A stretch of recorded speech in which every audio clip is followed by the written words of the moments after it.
নমস্কার বন্ধুরা, আমি প্রসূন আপনাদের সবার সাথে আজ ইন্সপায়ার মাইন্ডসে। সত্যি কথা বলতে শরীরটা জ্বলে যাচ্ছে। কেন এ ধরনের নৃশংসতা, কেন এ ধরনের অত্যাচার, অমানবিকতা? যে মেয়েটি আজ ধর্ষিতা, সে কিন্তু ভবিষ্যতে আমাদের দেশের এক ডাক্তার। অনেক স্বপ্ন ছিল তার এবং তার পরিবারের। বলাই বাহুল্য, ডাক্তার হওয়ার পর ভারতের বহু মানুষের চিকিৎসা হতো তার হাতে। কিন্তু এক নির্মম পাশবিক অত্যাচারের কবলে পড়ে আজ তার এবং তার পরিবারের সব স্বপ্ন ভেঙে গেল। কলকাতার শ্যামবাজারের আরজিকর মেডিকেল কলেজ অ্যান্ড হাসপাতালের দ্বিতীয় বর্ষের স্নাতকোত্তর শিক্ষানবিশ চিকিৎসক মেয়েটিকে ধর্ষণ করে খুন করা হলো।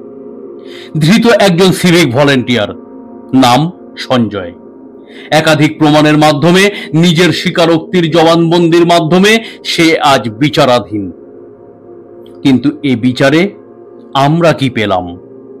আমাদের রাজ্য পশ্চিমবঙ্গে আরেকটি ধর্ষণ নামের পালক জড়িয়ে গেল। আমরা একজন ডক্টরকে হারালাম।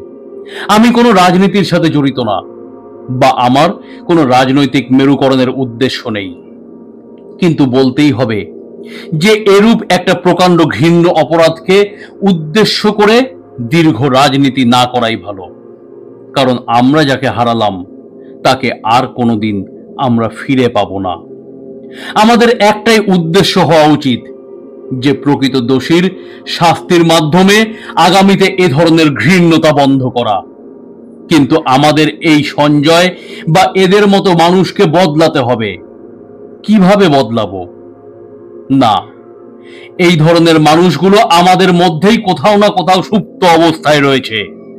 হঠাৎ করে এদের পশুত্ব জেগে ওঠে এবং তার শিকার হয় কোনো না কোনো পরিবারের একজন।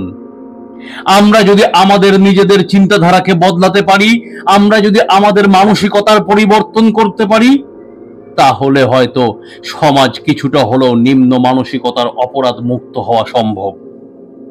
আর তাই সবার আগে আমাদের নিজেদেরকে প্রতিজ্ঞাবদ্ধ হতে হবে যে আমরা নিজেদেরকে পরিবর্তন করতে পারবো। আমরা নিজেদের মানসিকতা ও মানবিকতার পরিবর্তন করব। এ ধরনের ঘৃণ্য অপরাধ অবিলম্বে বন্ধ হওয়া উচিত। আমরা নিজেদের পরিবর্তন করতে না পারলে সমাজ কোনোদিন পাপ মুক্ত হবে না, অপরাধ মুক্ত হবে না। আর না, এবার বন্ধ হওয়া উচিত। দোষীর কঠিন শাস্তি হওয়া উচিত। সাথে যারা এই ধরনের মানুষ, তাদের মেন্টাল ডিসেবিলিটিকেও পরিবর্তন করা উচিত। আসলে আমাদের সমাজকে পরিবর্তন করতে হবে। তাই সকলকে একই সুরে বলতে হবে, না, আর না, অনেক হয়েছে।